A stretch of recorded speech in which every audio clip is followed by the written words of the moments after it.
नमस्कार सभी को। कल हमने अपना पाठ पढ़ा था स्वामी विवेकानंद जी के बारे में। आज मैं इसी को दोहरा रही हूँ एक बार फिर से। पाठ 15, स्वामी विवेकानंद जी जीवन और दर्शन। ये कहानी एक बालक की है जिसके माता पिता ने प्रेम से उनका नाम रखा था नरेंद्र, और माता का नाम था भुवनेश्वरी देवी और पिता का नाम था विश्वनाथ दत्त। भुवनेश्वरी देवी जो थी एक धार्मिक महिला थी और उनके घर का जो कामकाज का ध्यान रखते थे वो नित्य आराधना और रामायण आदि ग्रंथों का पाठ करती थी। शहर के जाने माने वकील थे उनके पिता, और उसके साथ ही साथ पैसा भी वकालत से खूब कमाया उन्होंने। साधारण भाषा में कहें तो एक सुखी संपन्न परिवार था विश्वनाथ दत्त जी का। हाँ, उनके पिता अवश्य युवावस्था में सन्यासी हो गए, बहुत छोटे थे उस समय विश्वनाथ, तथा उनका लालन पालन उनकी माता जी और चाचा जी ने किया था।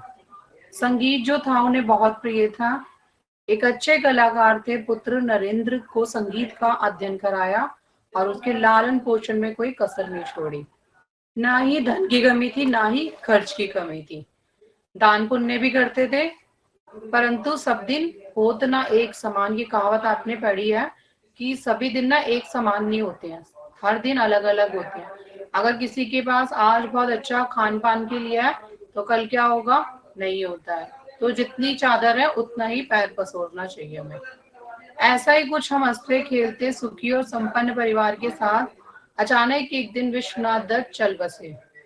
तब नरेंद्र स्नातक कर रहे थे और भुवनेश्वरी देवी जैसी विपत्ति उन पर आ पड़ी। उनके पिता जो थे, जैसे ही उनके पिता का देहांत हुआ तभी उन पर ये स्थिति आ पड़ी थी। उनके पति भविष्य के लिए कुछ छोड़ नहीं गए थे।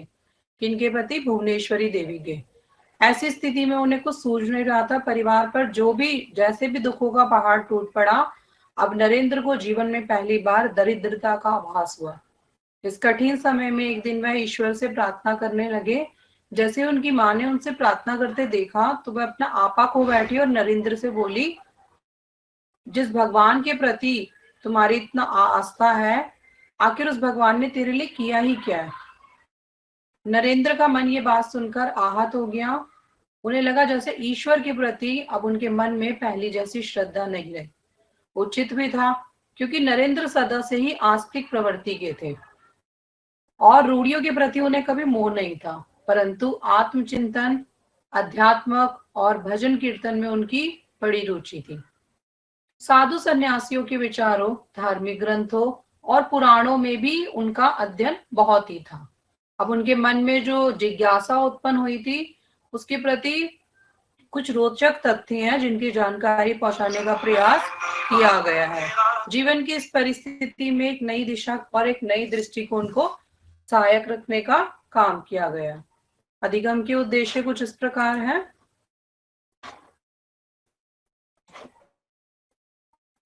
अधिगम के उद्देश्य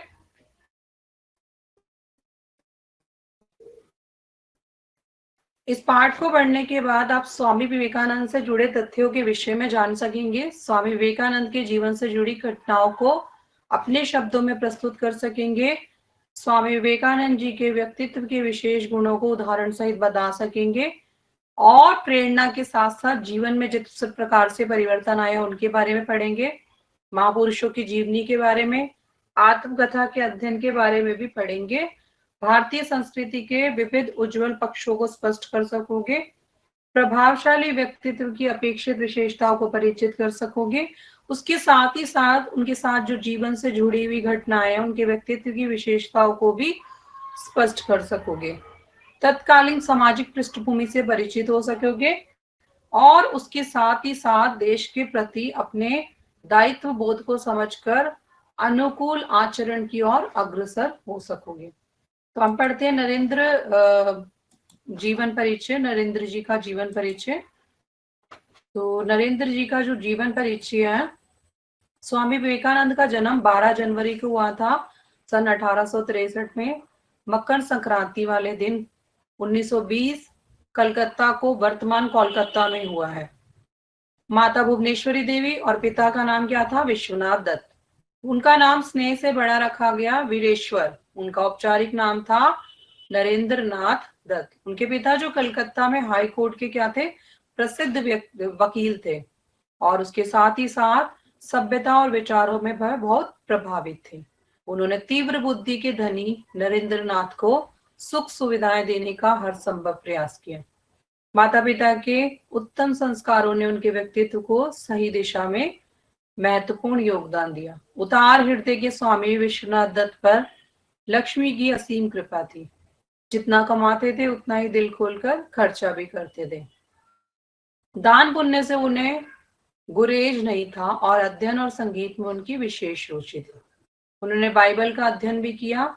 नरेंद्र नाथ को अपने संगीत की शिक्षा दिलाई। नरेंद्र नाथ के पालन में उन्होंने कोई भी कमी नहीं रहने दी। प्रारंभिक शिक्षा प्राप्त होकर 8 वर्ष की आयु में नरेंद्र जो बालक थे, उनकी शिक्षा प्राप्ति के लिए ईश्वर चंद्र विद्यासागर मेट्रोपॉलिटन इंस्टीट्यूट में प्रवेश दिलाया। वे सुगंधित शरीर और कुशाग्र बुद्धि के स्वामी थे। धार्मिक प्रवृत्ति के कारण उन्हें रामायण, महाभारत, वेद पुराणों जैसे हिंदी शास्त्रों और ग्रंथों में स्वाभाविक रुचि थी। इनको ना जो ज्यादातर रुचि के बारे में बताया गया है, उनकी रुचि जो थी रामायण, महाभारत, वेद और पुराणों में थी, और इसके साथ ही साथ स्मरण शक्ति के कारण पुस्तक का अध्ययन भी कर सकते थे। अब उन्हें याद हो जाता था। अंग्रेजी और बांग्ला भाषाओं पे अच्छा अधिकार था। संस्कृत साहित्य, इतिहास, विज्ञान, कला, धर्म और दर्शन जैसे विषयों में भी उनकी गहरी रुचि रही।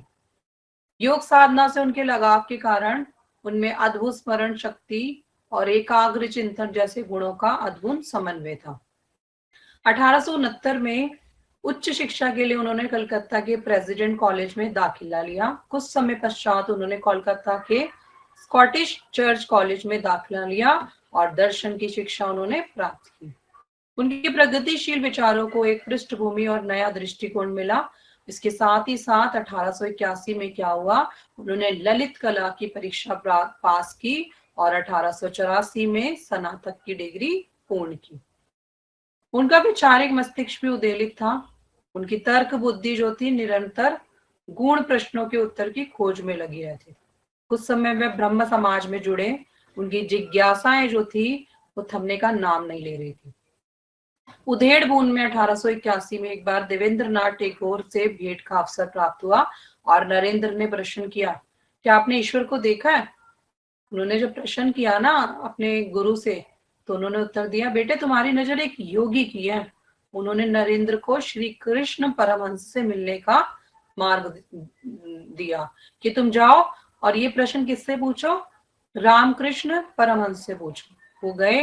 वो किसके पास गए? श्री रामकृष्ण परमहंस के पास। जैसे ही गए, वो काली मंदिर के पुजारी थे। उन्होंने अपने प्रश्न को लेकर उनकी जिज्ञासा अभी भी शांति का मार्ग तलाशने में जुटी हुई थी। अतः वे अपना प्रश्न लेकर परमहंस जी के पास गए। नरेंद्र ने अपना प्रश्न रखा, क्या आपने ईश्वर को देखा है? उन्होंने उत्तर दिया, हाँ मैंने ईश्वर को देखा है। मुझे वे उतने स्पष्ट दिखते हैं जितने तुम। अंतर सिर्फ इतना है, तुम्हें मैं बहुत गहराई से महसूस नहीं कर सकता, परंतु प्रभु को मैं गहराई से महसूस कर सकता हूँ। श्री रामकृष्ण परमहंस ऐसे व्यक्ति थे जो उनके इस प्रश्न का उत्तर दे पाए। नरेंद्र जी को उनके उत्तर की स्वाभाविकता और सत्यता से प्रभावित हुए बिना ना रह सके। दुर्भाग्यवश 1884 में उनके पिता असमय मृत्यु हो गई और उनके जीवन की दशा और दिशा दोनों ही बदल गई। पूरे परिवार का भार उनके कंधों पर आ गया।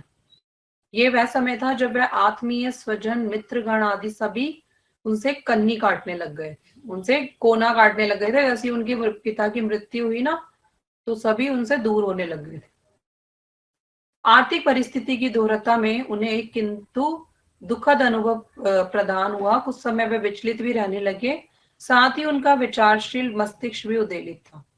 उनकी तर्क बुद्धि निरंतर नए और गूढ़ प्रश्नों के उत्तरों की खोज में लगी रहती थी। उद्विग्नता और आर्थिक विपन्नता से व्याकुल होकर वे पुनः ही श्री रामकृष्ण परमहंस से मिलने कहाँ चले गए?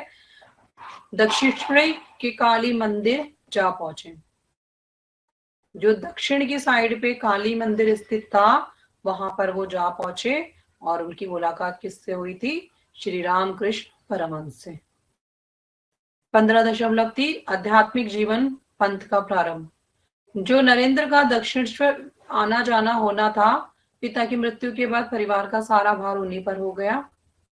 पारिवारिक उत्तरदायित्व के कुशलतापूर्वक निर्वाह न कर पाने की आत्मग्लानि से वे बहुत ही विचलित हो गए और वे क्या हुआ, संन्यास पर चले गए। उनकी इच्छा को गुरु ने अपनी स्वीकृति दी और स्वामी ने उन्हें सांस्कारिक धर्म को निभाते हुए आज्ञा दी। श्री रामकृष्ण परमहंस नरेंद्र के गुरु थे और धर्म का ज्ञान उन्होंने स्वामी जी से लिया था। नरेंद्र को वो क्या मानते थे? श्री रामकृष्ण परमहंस के व्यक्तित्व के रूप में एक संकेत, उन्हें एक संकेत जैसे ही मिला ना, तो उन्होंने उसको ही अपना गुरु मान लिया था। स्वामी जो थे वो आकर्षक प्रतीति को, नरेंद्र जो थे वो स्वामी जी के प्रति जो उनका मान सम्मान था, वह गुरु और शिष्य जैसा अद्भुत संयोग सच्चे अर्थों में क्या है, दुर्लभ है। दर्शन और साहित्य के अध्ययन से नरेंद्र की जो तार्किक प्रवृत्ति थी वो क्या हो रही थी, प्रबल हो रही थी। वे अपने प्रश्नों का एक स्पष्ट और प्रामाणिक उत्तर खोजना चाहते थे। इसी कारण परम आस्थावान स्वामी जी उनके तार्किक चिंतन शिष्य के मध्य तर्क, आस्था, ईश्वर, ज्ञान आदि चर्चा करते थे। कई बार सहमति असहमति से कई अधिक आगे निकल जाती थी। नरेंद्र स्वामी जी के सभी तर्कों को मानने के लिए अभी तैयार नहीं थे और भीतर का जो दार्शनिक सुधार था उन्हें ऐसे करने से क्या रखता था, रोकता था कि इन चीजों को वह ना करें। परंतु क्या हुआ, नरेंद्र किसी की बात को नहीं मानता था। क्यों नहीं मानते थे? उनका तर्क था कि प्रमाण की कसौटी उन पर खरी उतरती है, मात्र आस्था उनके स्वभाव का विषय ही थी। स्वामी इस तथ्य से परिचित तो थे, परंतु उन्होंने पूरा विश्वास दिला दिया कि वे अपनी बौद्धिक और आत्म अनुभूति को क्या कर लेंगे, संतुष्ट करेंगे। जैसे 25 वर्ष की आयु में नरेंद्र ने संन्यास लेने का निर्णय किया ना, तो एक बार उन्होंने हिमालय जाकर तपस्या करने की इच्छा जताई। तो गुरु रामकृष्ण जो उनके गुरु थे, उन्होंने उनसे कहा कि हमारे आसपास लोग अज्ञानता के अंधेरे में भूख प्यास, गरीबी और दुखों से तड़प रहे हैं। उन्हें रोता बिलखता छोड़ हिमालय के एकांत में आनंदित रहोगे तो ये आत्मा को स्वीकार होगा। उन्होंने देखा कि लोग किस प्रकार से भूख प्यास से तड़प रहे हैं। उन्होंने ये बात अपने गुरु को बताई, गुरु रामकृष्ण को, और उन्होंने निर्णय लिया कि मैं 25 वर्ष की आयु में कहाँ चला जाऊंगा।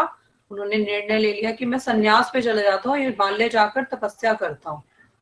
तभी इन वचनों को सुनकर नरेंद्र को सत्य का वास्तविक साक्षात्कार हुआ और उसके फलस्वरूप उन्होंने लोक सेवा का व्रत ले लिया।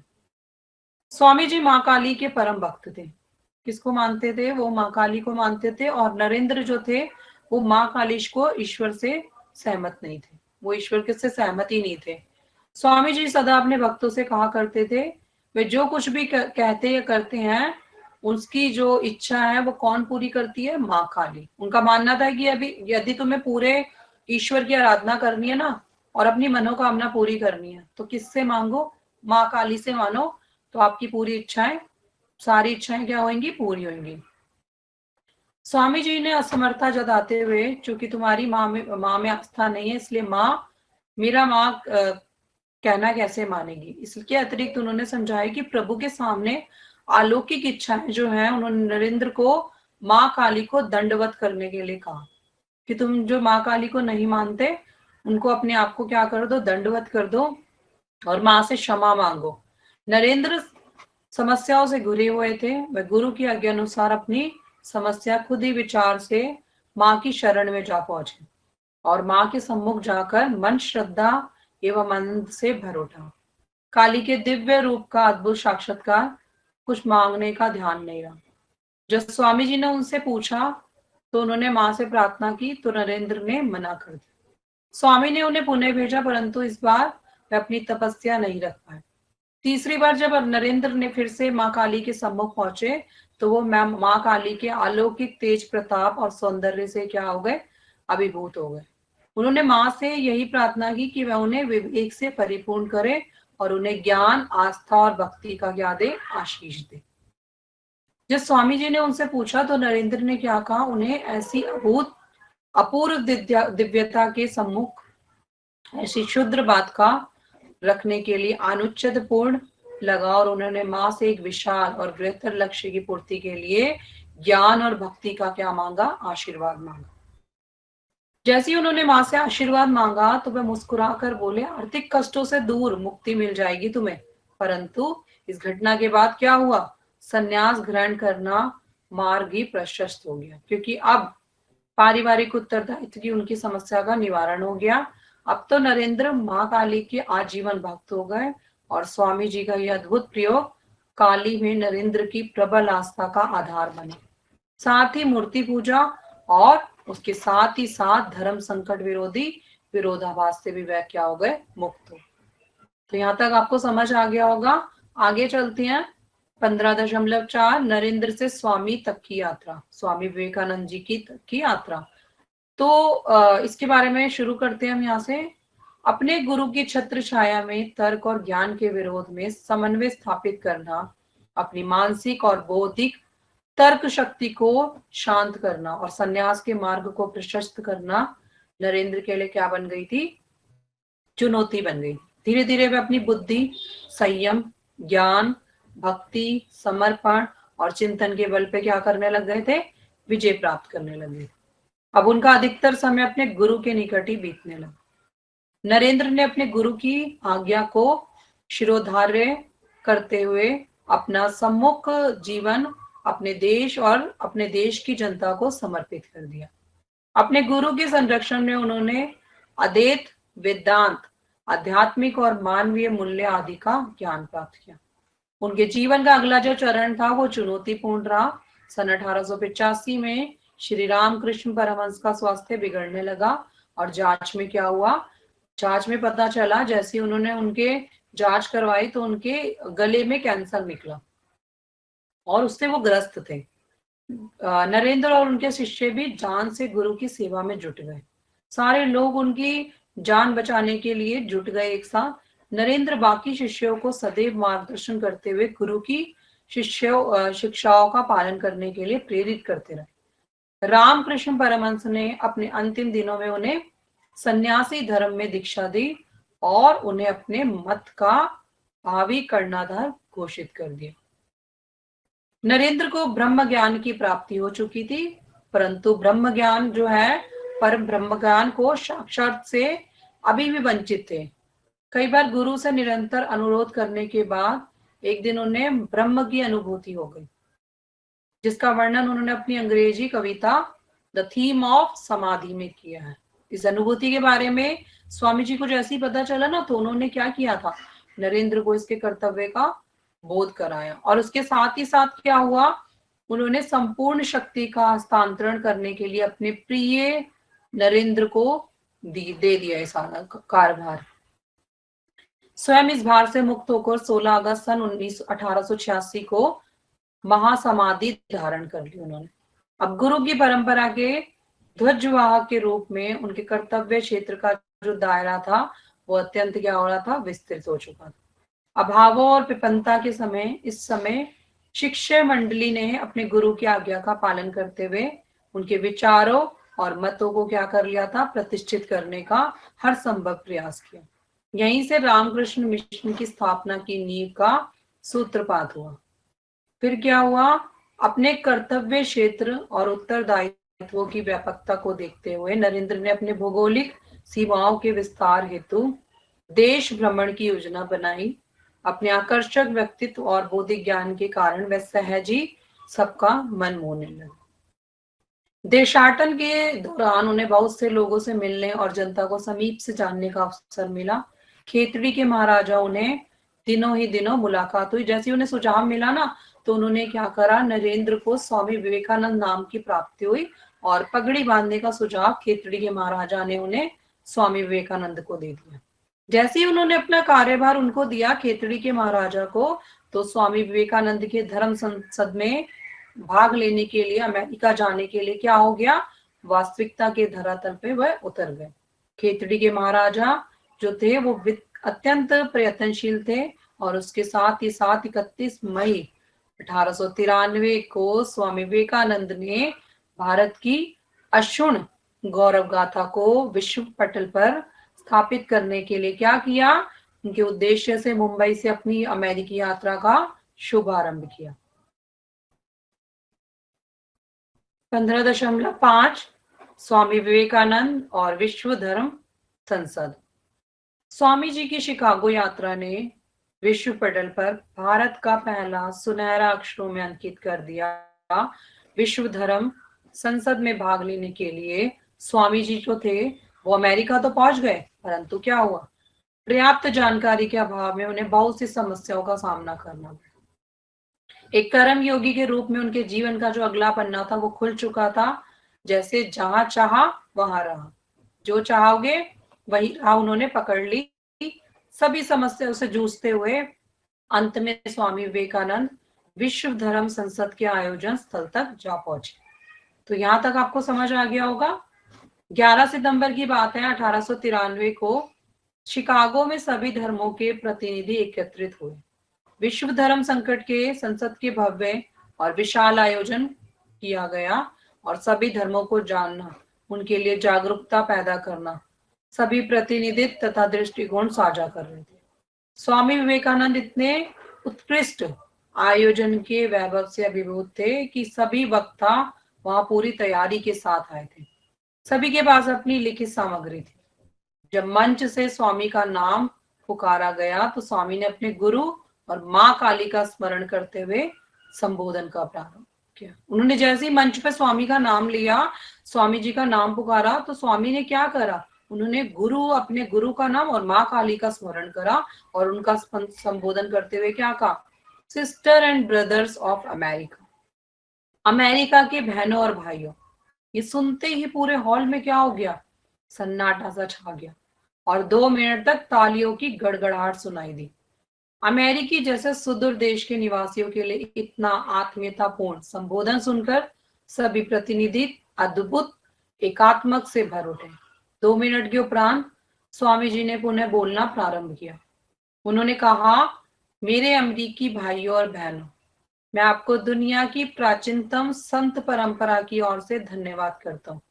मैं सभी धर्मों की जननी की ओर से आपको धन्यवाद देता हूँ और सभी जातियों संप्रदायों के लाखों करोड़ों हिंदुओं की ओर से आभार प्रकट करता हूँ।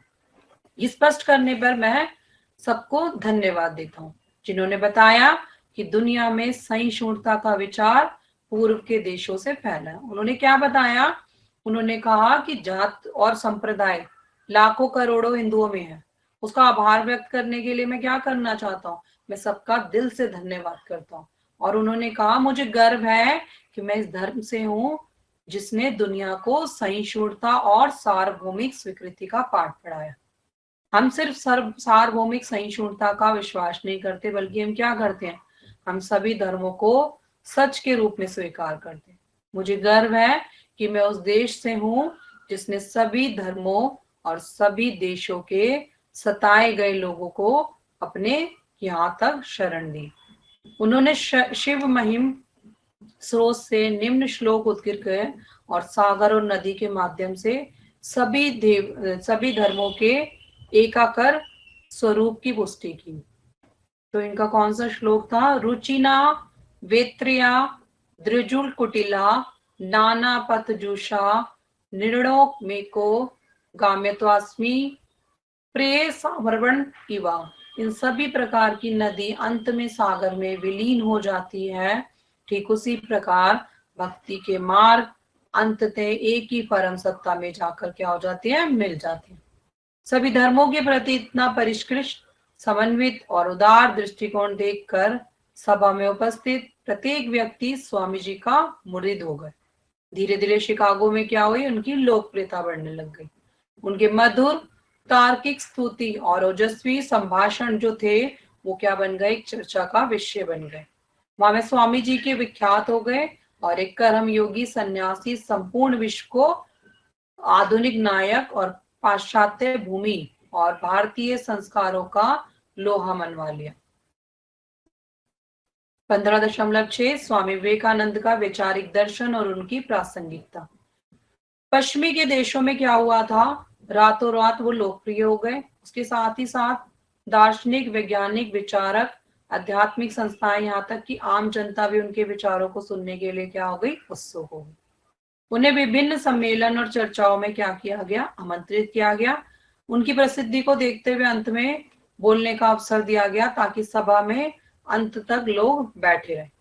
आध्यात्मिक और धार्मिक विषयों पर व्याख्यान देने के साथ साथ स्वामी विवेकानंद पूर्व और पश्चिम की संस्कृति का तुलनात्मक अध्ययन कर रहे थे। वे पूर्व और पश्चिम में समन्वय स्थापित करने के पक्षधर में थे। भारतवर्ष की उन्नति के लिए वे सदा प्रयत्नशील रहे और पश्चिमी में महिलाओं की स्थिति को देखकर उन्होंने भारत में महिलाओं की स्थिति में सुधार करने के प्रयासों को दिशा दी। पश्चिम में रहकर भी स्वामी जी अपने निरंतर देशों की दशा को लेकर चिंतित तो थे, परंतु भारत में फैली हुई क्या थी, उनकी जो विषमता थी, विपन्नता थी, जातिवाद था और अशिक्षा जैसे असंख्यक समस्याओं के लिए वो क्या बन गए थे, निवारण करना चाहते थे। 1 मई 1897 में रामकृष्ण मिशन की नींव रखी गई और इस मिशन का उद्देश्य क्या था, आधुनिक भारत का निर्माण करना। अपने व्याख्यान में उन्होंने भारत के पुनर्जागरण और पुनर्निर्माण करने की योजना को उजागर कर दिया और उनके अनुयायियों ने क्या करा, जननी जन्मभूमि को आराध्य समझने का उपदेश दिया। सभी लोगों को यही उपदेश दिया था उन्होंने, और उसके साथ ही साथ मातृभूमि के प्रति ऐसा समर्पण किया जिसमें सन्यासी के उपदेशों से नहीं मिलता, और गुरु भाइयों और अन्य सन्यासियों से मानवता के हित में देश सेवक बनने का आह्वान किया। उनका मानना था कि यदि सफलता प्राप्त करनी है तो जीवन में एक लक्ष्य निश्चित कर लो, फिर उस लक्ष्य को पूरा करने के लिए हर संभव प्रयास करने का संकल्प करो, अपना सब कुछ अपने लक्ष्य पर लगा दो, तुम्हारा दृढ़ निश्चय और तुम्हारी सफलता साक्षी बनेगी। उन्होंने एक ही बात बोली थी कि अगर आपको अपना लक्ष्य निर्धारित करना है था तो आप अपना सब कुछ त्याग दो और तुम्हारा दृढ़ निश्चय और तुम्हारी सफलता वही तुम्हारी साक्षी बनेगी। कहते हैं ना, मेहनत करो, फल की इच्छा मत करो, क्योंकि अगर आप मेहनत करोगे ना तो फल आपको अवश्य मिलेगा। वही वाली बात यहाँ पर बोली गई थी। स्वामी विवेकानंद जी के शब्दों में, उठो, जागो, रुको मत, तब तक कि जब तक तुम अपने लक्ष्य ना प्राप्त कर लो। Arise, awake and stop not until the goal is reached। उन्होंने ये बात बोली थी।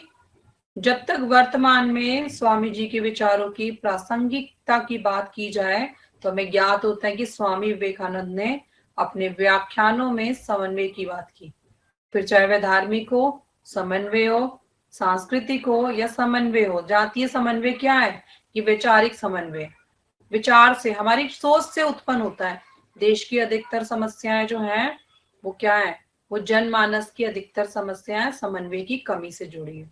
दिन प्रतिदिन हो रही हत्याएं, असंख्यक अपराध, परस्पर जो है, उनका मानना था कि धर्मों का मूल मंत्र जो है वो सेवा और करुणा से। मनुष्य का वास्तविक धर्म वही है जो अपने सभी जीवों के प्रति करुणा भाव रखते हुए सदैव अपने देश की उन्नति के मार्ग को क्या करे, प्रशस्त करे। उनके शब्दों में सच्चा मनुष्य क्या है, जो चट्टान के समान दृढ़ हो किंतु उनमें स्त्री का संवेदनशील हृदय हो। आपका मन तो चट्टान के समान होना चाहिए, परंतु स्त्री जब तुम्हें दिखे कोई भी, उनकी रिस्पेक्ट करो, उनका आदर करो और संवेदनशील हृदय रखो।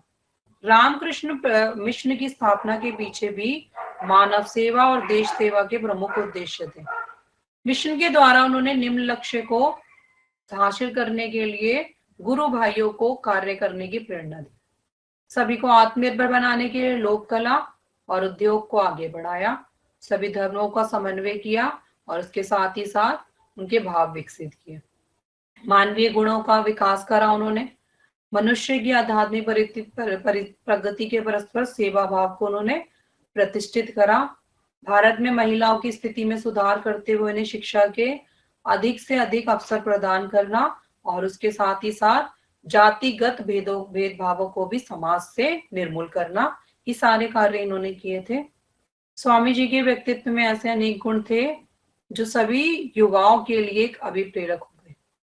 ज्ञान, तर्कशीलता, अनुशासन प्रिय, त्यागी, परोपकारी, दूरदर्शिता, आत्मनिर्भरता, स्मरण शक्ति, निडरता, दृढ़ विश्वासी, स्वाभिमानी, दयालुता, लोक कल्याण की भावना से युक्त, कर्तव्यनिष्ठ, परिश्रमी, प्रतिबद्धता, अदम्य, जिजीविषा, कल्याणकारी, संघर्षशील, आध्यात्मिक, सहनशील और सहानुभूतिपूर्ण, अध्ययनशील, देश प्रेमी, आत्मविश्वासी, उच्च कोटि के वक्ता, समर्पण, साहस और आकर्षक जैसे असंख्य गुण उस एक व्यक्तित्व में कूट कूट कर भरे हुए थे।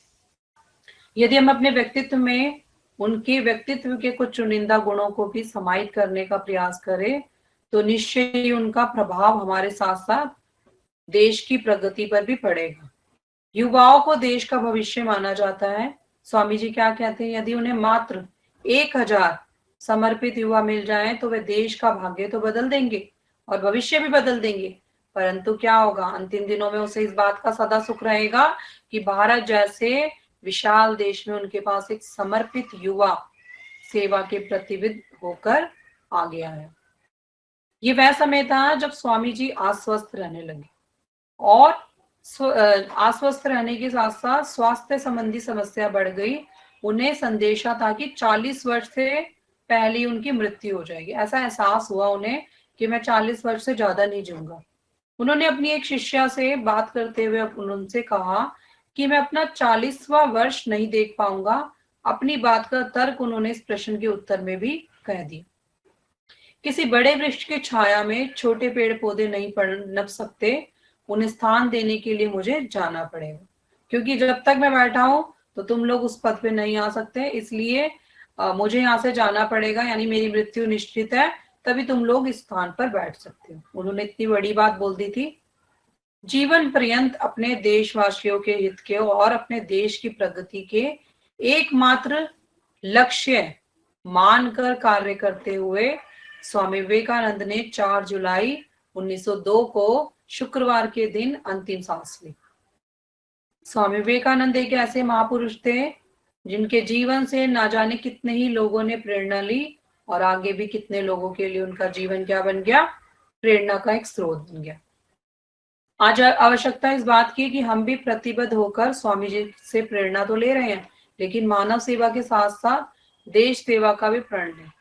आदर्श और व्यवहार के जिस मेल की बात स्वामी विवेकानंद करती हैं, यदि हम उसी पर आचरण करने लगे तो हमारा जो प्रेम है और देश प्रेम और सौहार्द की एक जीती जागती मिसाल बन जाएगा। ये भी सत्य है कि देश का सुखद और समन्वयपूर्ण वातावरण वैश्विक प्रगति में ही अहम भूमिका निभाता है, क्योंकि जब सभी व्यक्ति एक बेहतर लक्ष्य की पूर्ति के लिए अपने अपने काम निर्धारित कार्य करने में पूरी लगन, परिश्रम और निष्ठा से कार्य पूरे करेंगे, तभी वास्तव में समाज जो है वो देश और विश्व का सही अर्थों में उत्थान कर पाएगा। यहाँ तक आपको समझ आ गया होगा अच्छे से। अब इसके हम संक्षिप्त बिंदुओं को पढ़ते हैं और एक एक करके मैं आपको इसके संक्षिप्त बिंदु समझाती हूँ। यहाँ तक आपको अच्छे से समझ आ ही गया होगा।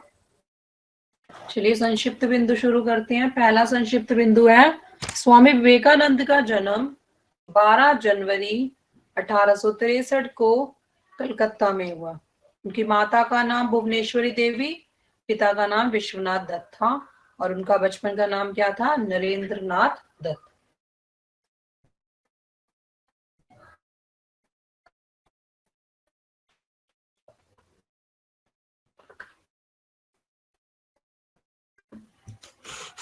संस्कृत साहित्य, इतिहास, विज्ञान, कला, योग, धर्म और दर्शन जैसे विषयों में उनकी गहरी रुचि थी।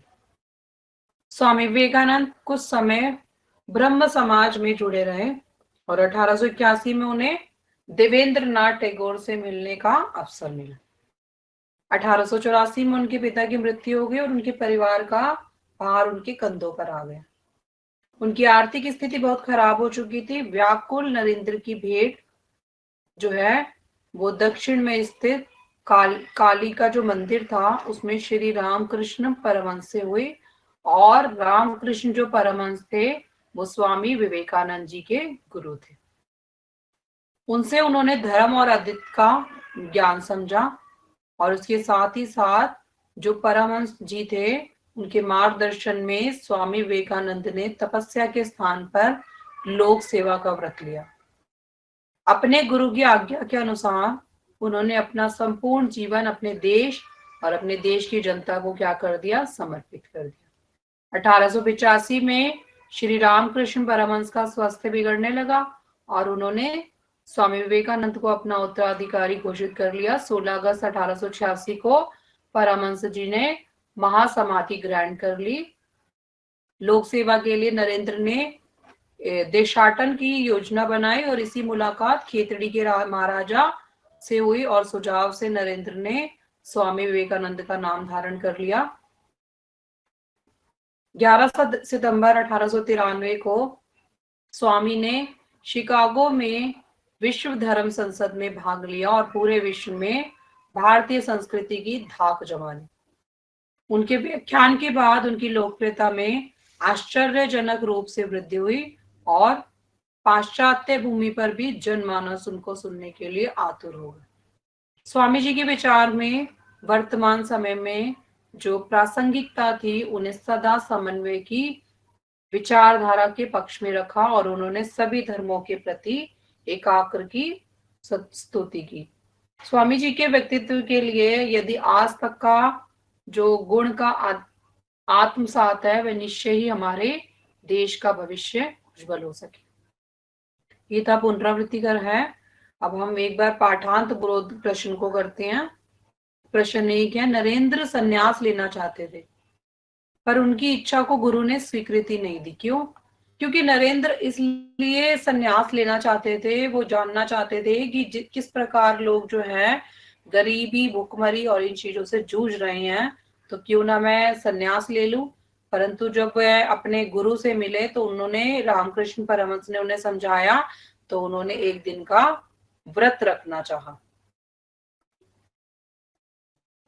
प्रश्न नंबर 2, स्वामी जी के व्यक्तित्व की किन विशेषताओं ने आपको प्रभावित किया है और क्यों?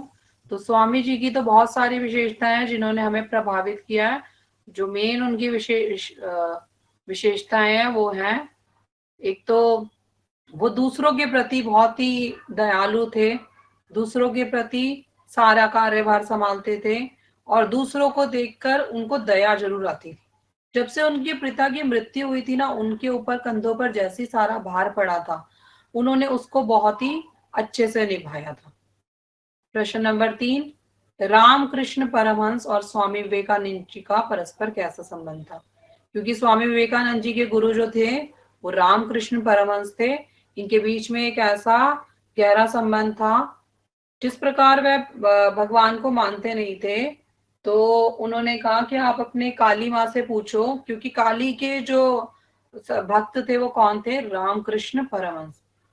तो उन्होंने जब उनको ये राय दी कि पहले तो आप काली माँ के सामने अपने आप को दंडवत करो और ये करते ही क्या होगा, काली माँ आपकी बात सुनेगी और जो आपके मन में इच्छाएं हैं वो सारी इच्छाएं उनके सामने बोलिए। प्रश्न नंबर 4, स्वामी विवेकानंद जी की किन बातों से पश्चिम के भारत को देखने के दृष्टिकोण में बदलाव आए?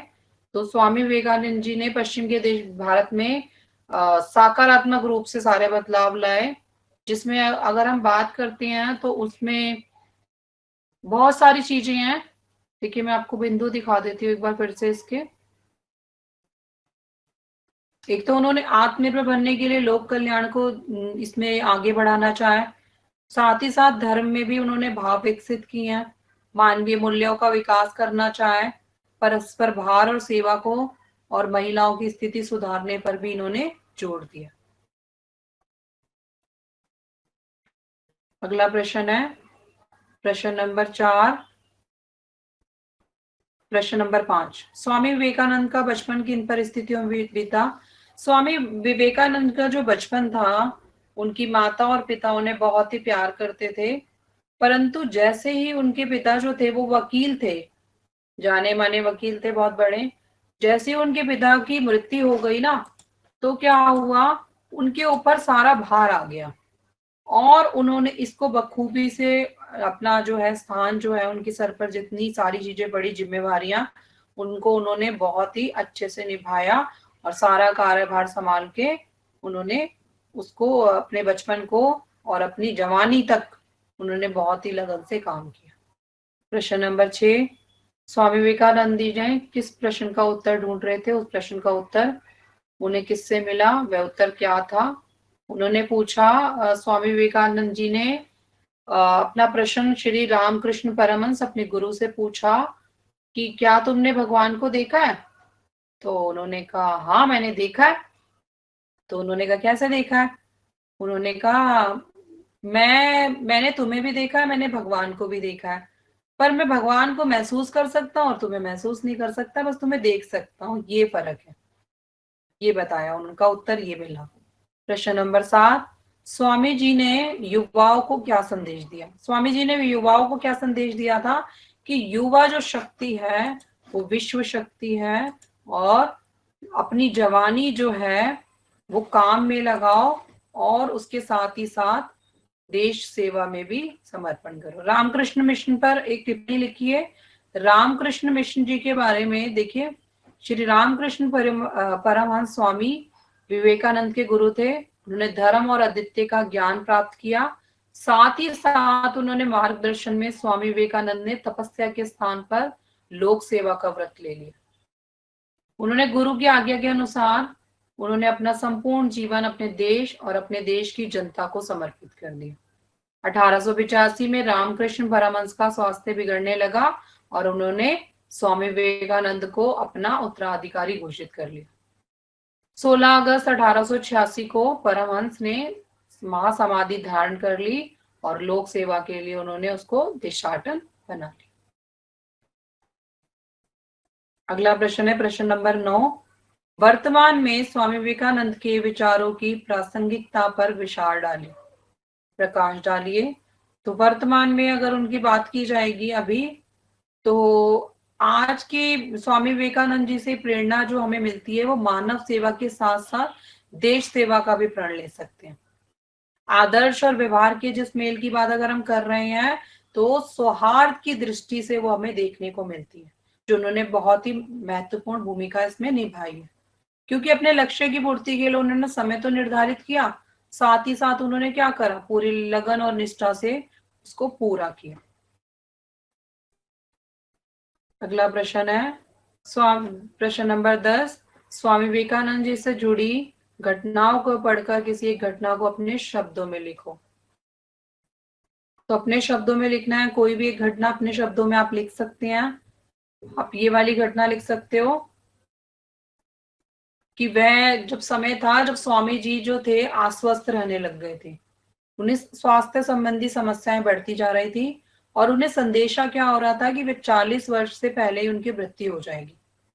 जब उन्होंने अपनी ये बात अपनी एक शिष्या से बताई तो वह बोलने लगी कि मैं अपना 40वां वर्ष नहीं देख पाऊंगा।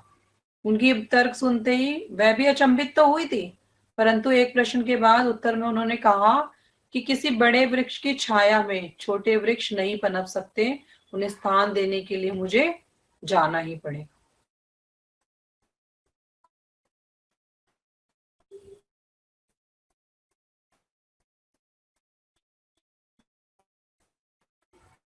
देखिए यहाँ पर उत्तर भी दिए गए हैं आपको।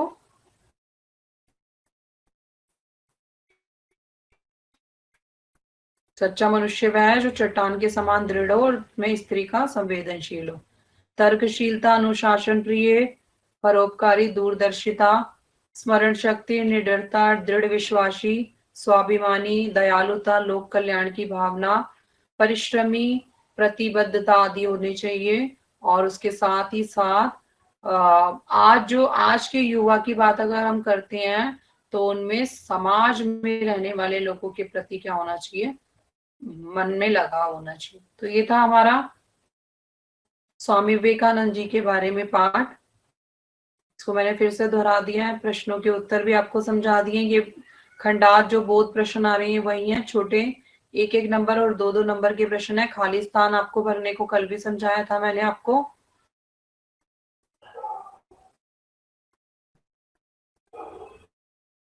आपको समझ आ गया होगा इतना। आगे चलते हैं।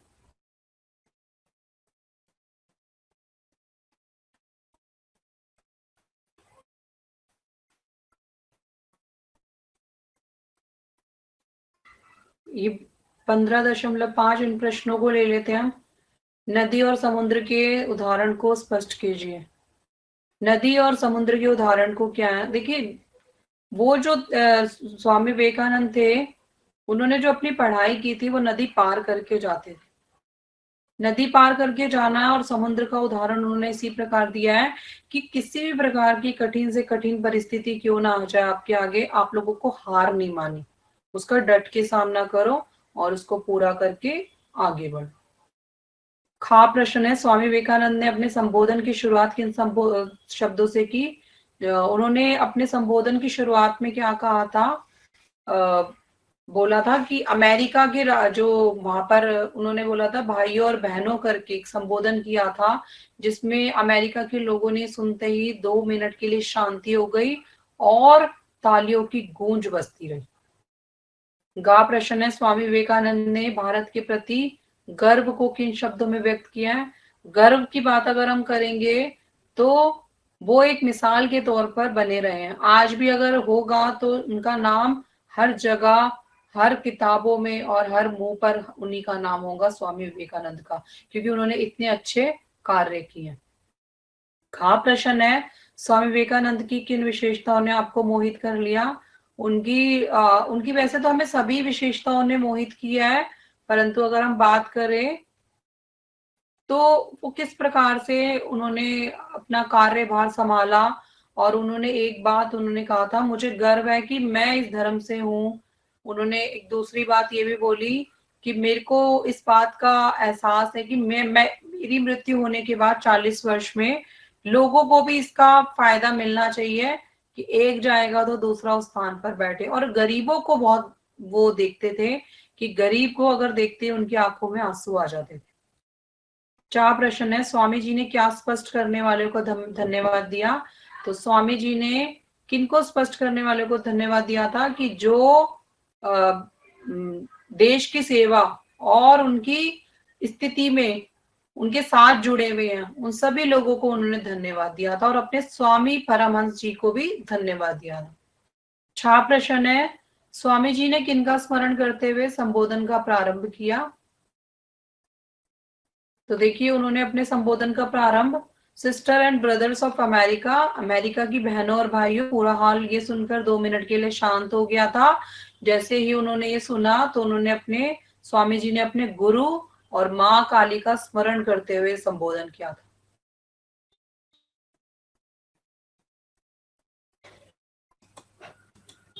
यहाँ तक आपको समझ आ गया होगा अच्छे से। प्रश्नों के उत्तर भी मैंने आपको इसमें करा दिए हैं।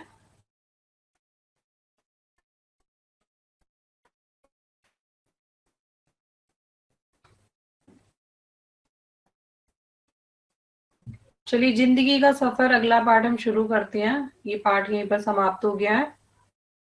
इसको मैं थोड़ी सी आपको प्रस्तावना बताती हूँ इसके बारे में क्या है। पहले जिंदगी का सफर, प्रस्तावना कुछ इस प्रकार है।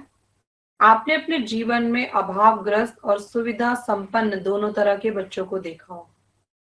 कुछ बच्चे जहां सारी सुख सुविधाएं पाकर भी मेहनत, लगन और इच्छा शक्ति कमी के चलते जीवन में आगे नहीं बढ़ पाते, वहीं कुछ बच्चे इन्हीं कमियों के बावजूद कीर्तिमान रचते।